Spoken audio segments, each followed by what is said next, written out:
तो मेरे भाइयों और उनकी होने वाली भाभियों, तो कैसे हो आप लोग। उम्मीद है आप सब लोग ठीक होंगे। मैं भी बढ़िया चंगा हूँ। आज हम एक्सप्लेन करने वाला एक नया मानवा जो कि बड़ा अच्छा है। जितने भी पार्ट आए हैं मैंने पढ़ रखे हैं। और ये वाला मानवा जो है एक ऑन गोइंग मानवा है। और इस वाले मानवा का नाम होने वाला है my first case the corps of my ex girlfriend. तो बिना किसी देर के चलते सीधा स्टोरी की तरफ। कहानी की स्टार्टिंग में हमें दिखाया जाता है एक बंदे को जो कि कह रहा होता है मेरा नाम है जियांगनिंग और मैं एक थर्ड ईयर का मेडिकल स्टूडेंट हूँ। यानी कि बंदा डॉक्टर की पढ़ाई कर रहा है अभी। और वो बंदा कह रहा होता है कि एक सिक्के की वजह से एक हफ्ते पहले ही मेरे गर्लफ्रेंड के साथ मेरा ब्रेकअप हो चुका है। मैंने सोचा नहीं था कि मैं उसे कभी देख भी पाऊंगा दोबारा। अरे बंदा अभी जहाँ खड़ा होता है वो एक एनाटॉमी क्लास होती है, यानी कि वही क्लास जहाँ पर लाशों को चीर फाड़ किया जाता है। और जियांगनिंग कह रहा होता है कि मैंने कभी उम्मीद नहीं की थी कि मैं उसे इस तरह दोबारा देखूंगा। यानी कि उसके सामने जो लाश पड़ी हुई है उसकी एक्स गर्लफ्रेंड की है, जैसे कि स्टोरी के नाम से मैच हो रहा है। और तभी जियांगनिंग को एक शॉकिंग न्यूज पता चलती है कि वो जो लाश पड़ी हुई है वो कम से कम 7 या 8 साल पुरानी है। और उसके मुंह के अंदर अभी भी वही कौन था जो कि मैंने एक हफ्ते पहले उसको दिया था, जो कि 2018 में बना हुआ है। और जियांगनिंग अपने हाथों में उस सिक्के को लेते हुए कहने लग जाता है क्या मैं 1 साल से किसी भूत को डेट कर रहा था। भाई मुझे कोई फर्क नहीं पड़ता कि वो गोस्ट है या human. If she love me I will also love हर। ये मेरी पर्सनल ओपिनियन है। हालांकि मैं अखंड सिंगल हूँ, आज तक कोई बंदी पटी नहीं है। और मुझे जैसे कि उम्मीद है तुम भी सिंगल ही पड़े हुए हो। तो फिर अगर तुम सिंगल हो तो कमेंट पे सिंगल लिखना बिल्कुल मत भूलना। तो ये बकचोदी को छोड़ के सीधा स्टोरी की तरफ बढ़ते आगे। जियांगनिंग कह रहा होता है कि और उस दिन के बाद मेरे आसपास यहाँ पर अजीबोगरीब चीजें होना स्टार्ट हो चुकी थी। जैसा कि हमें दिखाया जा रहा है एक ज़ॉम्बी जैसा भूत जो कि जियांगनिंग को ढूंढ रहा होता है। वो कह रहा होता है कि मुझे लगता है वो जरूर यही होगा। और जियांगनिंग बता रहा होता है कि मेरा रूममेट जो था वो अजीबोगरीब तरीके से मारा गया और वो एक पेनफुल स्पिरिट में बदल चुका है जो कि मुझे चेस कर रहा है हर पल। और ये मुझे इतनी आसानी से यहाँ से जाने नहीं देगा। और वो स्पिरिट जियांगनिंग को ढूंढते हुए कहने लग जाता है आखिर वो इतनी आसानी से कहाँ गायब हो गया। और जियांगनिंग कहने लग जाता है मैं बारिश से बचने के लिए एक पवेलियन में घुस गया और मैंने वहां पर ध्यान नहीं दिया कि मेरे आसपास के सारे घोस्ट थे और वो एक घोस्ट नेस्ट था। उन सारे घोस्ट ने मेरे ऊपर एक साथ हमला कर दिया। वो सारे के सारे मेरे अंदर से यांग एनर्जी चूस के बाहर निकलना चाहते थे, क्योंकि उन सब सारे घोस्ट का लीडर जो था उसने मुझे आसानी से पहचान लिया था। और अगले ही पल मैंने अपने आप को वहां पर डेडलीस्ट सिचुएशन में पाया। आखिर मैं इस सारे चीजों में कैसे फंस गया और मैं कैसे इस सब से बाहर निकल पाऊंगा। और हाँ, ये था बस इस स्टोरी का एक इंट्रो जो कि इसी मानवा ने बनाया हुआ 0.1 का एक चैप्टर है। तो अब चलते हम चैप्टर 1 की तरफ। चैप्टर 1 की स्टार्टिंग में हमें दिखाया जाता है जियांगनिंग को जो कि अपने बेड में बैठ के वहां पर अपने मोबाइल को चला रहा होता है। और उसके मोबाइल में एक उसके दोस्त का एक मैसेज आया होता है जो कि लिखा होता है दोस्त मैं तुझे एक नॉवल रिकमेंड करना चाहूंगा, जिस नॉवल का नाम होता है my first case the corps of my ex girlfriend. और उस नॉवल का नाम सुनने के बाद जियांगनिंग कहने लग जाता है क्या ये कोई हॉरर नॉवल है। और मैंने बस यहाँ पर जियांगनिंग का नाम ले लिया, ये कोई और ही बंदा है। अब हमें अगला सीन दिखाया जाता है जहाँ पर बारिश हो रही होती है और इस बारिश में एक बंदा वहाँ पर भीग रहा होता है जो कि होता है जियांगनिंग। वैसे बारिश तो यहाँ भी हो रही है और मौसम थोड़ा बेईमान हो रहा है। और मुझे माफ कर दे, मैं स्टोरी से फिर से भटक गया। और हमें दिखाया जाता है जियांगनिंग जो होता है वहाँ पर बस स्टेशन में खड़ा होता है और जियांगनिंग वो कह रहा होता है मेरा नाम जियांगनिंग है और मैं 3rd ईयर का स्टूडेंट हूँ, मेडिकल स्टूडेंट। और कहने लग जाता है मैंने सोचा था मैं स्कूल के लिए एक शॉर्टकट लूंगा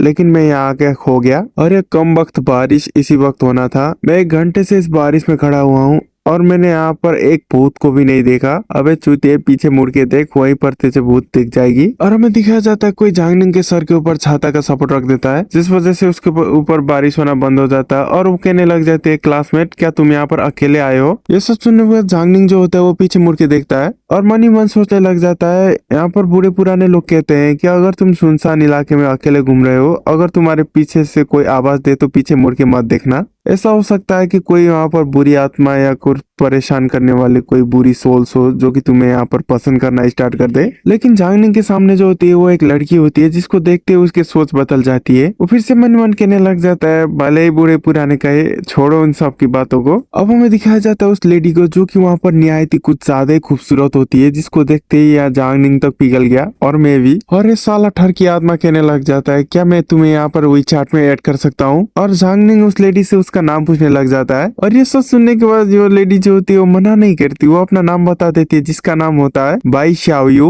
और जियांगनिंग कहने लग जाता है मेरा नाम है जियांगनिंग और वही चैट में तुम मेरा नाम बाबू लिख सकती हो। और जियांगनिंग कहने लग जाता है उस दिन के बाद हमारा मिलना रोज रोज हो गया और नेचुरली हम दो एक दूसरे को प्यार करने लग गए। और मैं ये जानना चाहता हूँ कि इतना आसान होता है किसी को पटाना। और मैं साला इधर 22 साल का हो गया, एक लड़की को हेलो तक नहीं बोल पाया। और जियांगनिंग बताने लग जाता है वो टैलेंटेड लड़की थी जिसने मुझसे भी पहले यहाँ पर रिसर्च इंस्टीट्यूट को ज्वाइन कर लिया था, वो भी 20 साल की उम्र में कॉलेज में होते हुए। और ये दोनों रास्ते पर अब एक दूसरे के हाथों को पकड़ते हुए वहाँ पर चल रहे होते हैं। और अचानक जांगनिंग कहने लग जाता है, शाओयू क्या कल तुम मेरे साथ मूवी देखने चलोगी? और भाई शाओयू कहने लग जाते हैं, मुझे दिन भर में बहुत काम है, कैसा रहेगा हम रात को यहाँ पर मूवी थिएटर चले? भाई समझ रहे हो पूरा माहौल बना हुआ है यहाँ तो, राइटर क्या सोच के लिख रहा है ये सारा सारा स्टोरी। और इधर प्यार में अंधा आदमी कहने लग जाता है, यहाँ पर काम तो कभी खत्म नहीं होगी, आपको भी थोड़ा ब्रेक देना चाहिए। और जांगनिंग कहने लग जाते हैं, वो बहुत सोशली खुश मिजाज किस्म की लड़की है, जाते थे या तो पार्क में हम घूमते रहते थे और या फिर स्ट्रीट में, और मुझे पता नहीं कि क्यों वो कुत्ते और बिल्ली को नफरत करती थी,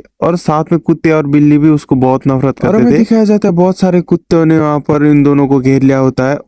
और जांगनिंग कह रहा होता है कि भाई शाओयू मेरे पीछे ही रहना, मैं तुम्हें प्रोटेक्ट करूंगा। मैं इस मेन कैरेक्टर को कहना चाहूंगा, भाई तू आंखें खोल और पीछे देख, तू किसको डिफेंड कर रहा है उधर? और कुत्ते भी इस तरीके के थोड़ी ना होते हैं, आखिर कितने डरावने बना सकते हो यार। और लेकिन भाई पूरे टशन में अपनी बंदी को बचाने के लिए उन कुत्तों से भिड़ जाता है, जिस वजह से उसके हाथ में वहाँ पर चोट भी लग जाती है। जो सब देखने वाले पीछे से भाई शाओयू कहने लग जाते हैं, जानू क्या तुम्हें चोट लगी है? और अजीब बात ये थी कि अगले दिन ही हमें वहाँ पर उन सारे कुत्तों की लाश मिली, वो भी उसी रोड में। और सबने ये मान लिया कि किसी ने वहाँ पर कुत्ते के खाने में जहर मिला दिया था, जिस वजह से सारे के सारे कुत्ते टपक गए। और अजीब बात यह हुई कि भाई शाओयू ने मेरे साथ उस दिन के बाद पैसे मांगना स्टार्ट कर दिया, जो कि हमें दिखाया जाता है भाई शाओयू यहाँ पर जांगनिंग से पैसे मांग रही होती है। और वो सब सुनने के बाद जांगनिंग कहने लग जाता है, ओके तुम्हें कितना पैसे चाहिए? और भाई शाओयू कहने लग जाते हैं, बस 1 युआन। भाई कहाँ मिलती है ऐसी गर्लफ्रेंड, प्लीज एनिमेटर या राइटर मेरे लिए भी एक बनवा दो। और भाई शाओयू कहने लग जाते हैं, मुझे बस 2018 में बने हुए कॉइन चाहिए, ना उससे ज्यादा पुराने ना ही उससे ज्यादा नए। और ये सब सुनने के बाद जांगनिंग कहने लग जाए, आखिर तुम इस कॉइन का क्या करोगी? जो सुनने के बाद भाई शाओयू कहने लग जाते, एक जिंदगी को खरीदना चाहती हूँ। वाह कितनी गहरी है आपकी बातें।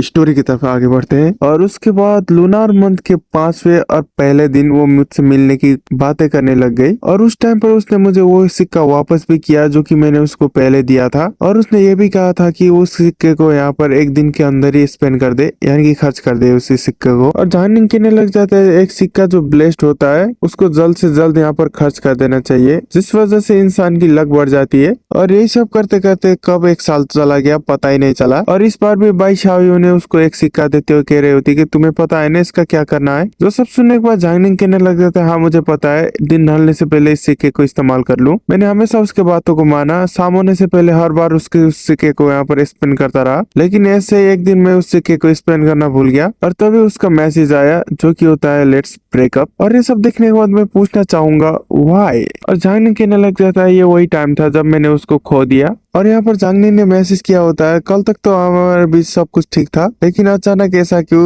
ये बस इसलिए कि मैंने एक सिक्के को यहाँ पर स्पेंड करना भूल गया। लेकिन no reply, he was ignored. जैसे कि तुम्हारी क्रश तुमको इग्नोर करती है। I know this is little painful but this is truth. और जांगनिंग कहने लग जाता है, मैंने उस दिन के बाद भाई शाओयू को कभी भी नहीं देखा, और मैंने जो मैसेज उसको किए थे वो अभी भी अनसीन है। वो ऐसा है जैसे समंदर में कोई बच्चा पत्थर फेंक रहा हो। और उसका दोस्त चिल्लाते हुए कहने लग जाते हैं, जांगनिंग जांगनिंग टीचर चेन तुम्हें बुला रहे हैं। और टीचर चेन कहने लग जाते हैं, तुम गधे, मेरे एनाटॉमी क्लास में आकर यहाँ पर खोए हुए हो। और जांगनिंग टीचर चेन से यहाँ पर माफी मांगने लग जाता है। और टीचर चेन कहने लग जाता है, क्यों नहीं, तुम आज के लिए मेरे इस एनाटॉमी क्लास के चीफ हो, जो कि यहाँ पर चीफ सर्जन का रोल निभाओगे, तो आगे बढ़ो और इस लाश को एग्जामिन करो। और ये सब सुनने के बाद जांगनिंग आगे बढ़ते हुए कहने लग जाता है, क्यों नहीं। और जैसे ही जांगनिंग उस लाश के पास पहुंचता है, अपने हाथों से उस लाश के चेहरे से वहां पर कपड़ा हटाने लग जाता है। और उस लाश का चेहरा देखने के बाद यहाँ पर जांगनिंग शॉक हो जाता है और वहां पर देखते ही रह जाता है। और मन ही मन कहने लग जाता है, आखिर ये सब कैसे हो सकता है? ऐसा नहीं हो सकता, ये शाओयू है, ये मैं मान ही नहीं सकता। और जांगनिंग बार बार ये शब्द को दोहराने लग जाता है, ये शाओयू हो ही नहीं सकती। भाई यहाँ पर पूरी तरीके से सदमे में जा चुका होता है, क्योंकि उसकी एक्स गर्लफ्रेंड जो होती है, जो इसका पहला प्यार थी,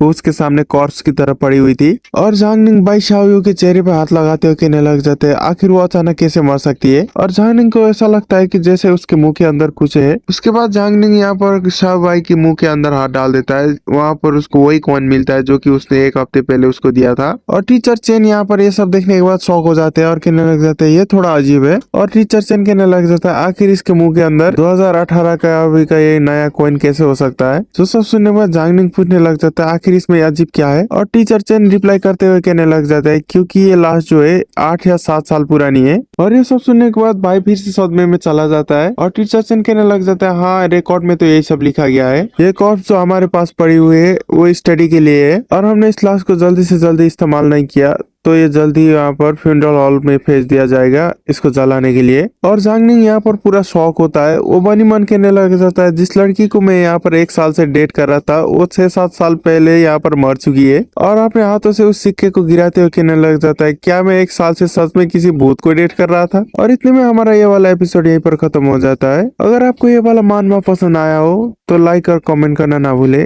थैंक यू, सायोनारा।